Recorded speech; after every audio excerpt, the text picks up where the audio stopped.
4 and 5 in the book, mostly concerning rhythm. Each of these symbols represents a different rhythmic value. Rhythm is defined as the timing of musical events, so in other words, it's both the speed and the length of each note we play. An example of different speeds would be, here's a slow speed, and here's a faster speed. Example of different lengths would be da da da da da da. So when writing music down on paper, these symbols represent the different lengths. And today we're going to be learning about 2 of them. The first is this one, called a quarter note. It has 2 parts, a head that is filled in and a stem. What's weird is that in advanced music, its exact meaning can change depending on what the composer wants it to mean. But most of the time, and in all the music in our book, we use the quarter note to represent the length of the beat, or pulse, of the music. The beat is the rhythm that people tap their foot to when they're listening to music, or step to when dancing. For example,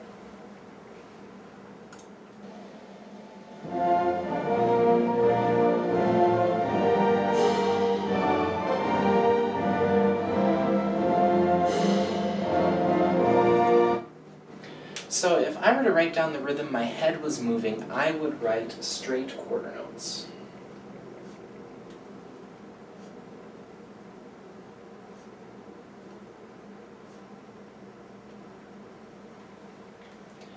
In a given song, the quarter notes might be fast or slow, but however fast they go, each quarter note has to be the exact same length and speed of every other quarter note in the song.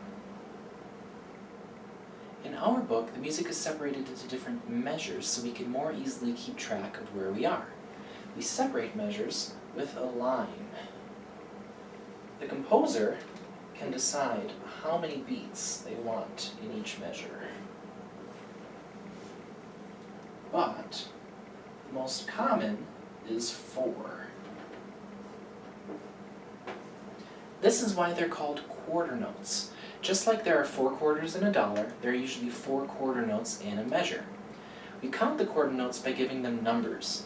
1, 2, 3, 4. Whenever we start a new measure, we start the count over. 1, 2, 3, 4. This way the leader of the group can say something like, "Hey everyone, find the second measure, beat 3, and play it louder," and everyone will know what he's talking about. The counterpart of the quarter note is the quarter rest. It's drawn like this. The quarter note means 1 beat of sound, but the quarter rest means 1 beat of silence. We count them the same way with numbers, but often I'll ask you to count them with a quiet whisper. 1, 2, 3, 4. Because, well, they represent silence. Anytime we have a quarter note, we can replace it with a quarter rest to make that beat silent. 1, 2, 3, 4. This rearranging of notes and rests into different patterns is basically what the book does on pages 4 and 5 to make different songs. For example, here is Song 2. Let's play Open D.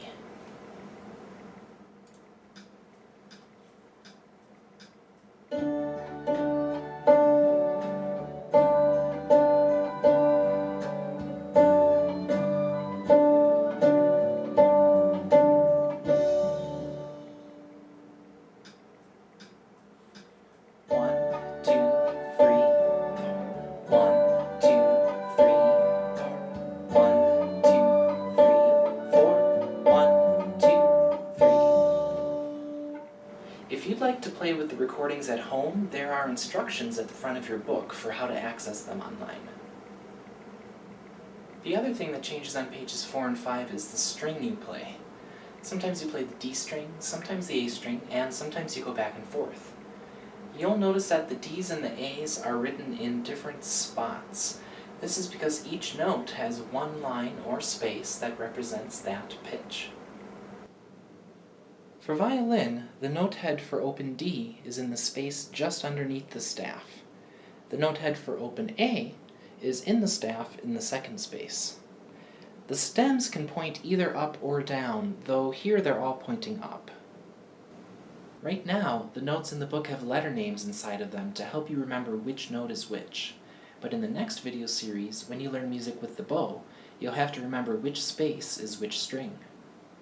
Until then, you're ready to play all the songs on pages 4 and 5.